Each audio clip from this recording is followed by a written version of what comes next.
హైదరాబాద్లోని Jawahar Nagar dumping yard సమస్యకు శాశ్వత పరిష్కారమే లక్ష్యంగా కీలక అఖిలపక్ష సమావేశం జరిగింది. మల్కాజ్గిరి ఎంపీ ఈటెల రాజేందర్, మేడ్చల్ ఎమ్మెల్యే మల్లారెడ్డి నేతృత్వంలో జరిగిన ఈ సమావేశంలో రాంకీ సంస్థ ప్రతినిధులు, ప్రభుత్వ అధికారులు పాల్గొన్నారు. ఈ సందర్భంగా డంపింగ్ యార్డు నిర్వహణను చూస్తోన్న రాంకీ సంస్థ తీరుపై ప్రజాప్రతినిధులు తీవ్ర ఆగ్రహం వ్యక్తం చేశారు. ఎన్నిసార్లు మీటింగులు పెట్టినా హెచ్చరించిన రాంకీ సంస్థ వైఖరిలో మార్పు రావట్లేదని మల్లారెడ్డి మండిపడ్డారు. హైదరాబాద్ నగరం నలుమూలల నుంచి చెత్తనంతటినీ తీసుకొచ్చి జవహర్ నగర్లో వేయడం వల్ల స్థానిక ప్రజల ప్రాణాలు ప్రమాదంలో పడుతున్నాయని ఆవేదన వ్యక్తం చేశారు. పెద్ద ఎత్తున జవహర్ నగర్ డంపింగ్ యార్డ్ యాజమాన్యంతో మీటింగ్ జరిగింది. కానీ ఎన్ని మీటింగులు జరిగినా ఉత్తదే.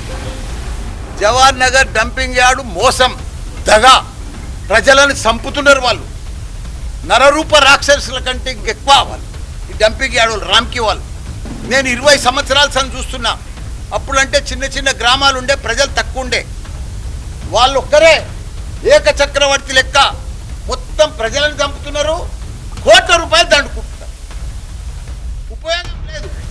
ప్రతిసారి మేనేజ్మెంట్ మాదిరిగా, అడ్మినిస్ట్రేషన్ మాదిరిగా అందరిని మేనేజ్ చేస్తారు. మళ్ళీ వాళ్ళ పని వాళ్ళు చేసుకుంటారు. నేను మంత్రి ఉన్నప్పుడు కంట్రోల్ ఉండే, ఒక సిస్టమ్ ఉండే. అప్పుడంతా లారీలు కూడా అన్ని కవాడు లారీలు 102 లారీలు తెప్పించాం. ఎక్కడిదక్కడ తెప్పించాం. పర్ఫెక్ట్. ఇండియాలోనే ఫస్ట్ టైం అసలు లారీలు రావడం ఇక్కడ.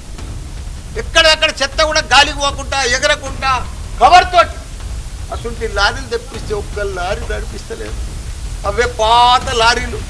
డ్రైవర్లు కూడా ఒక లైసెన్స్ లేని డ్రైవర్లు తాగిపిస్తున్నారు. 100 మంది రోడ్లు యాక్సిడెంట్ అయి చనిపోతున్నారు. తప్పకుండా దీన్ని అంతు తేలుస్తాం.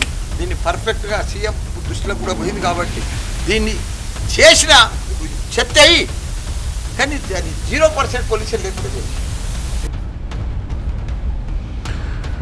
నగరం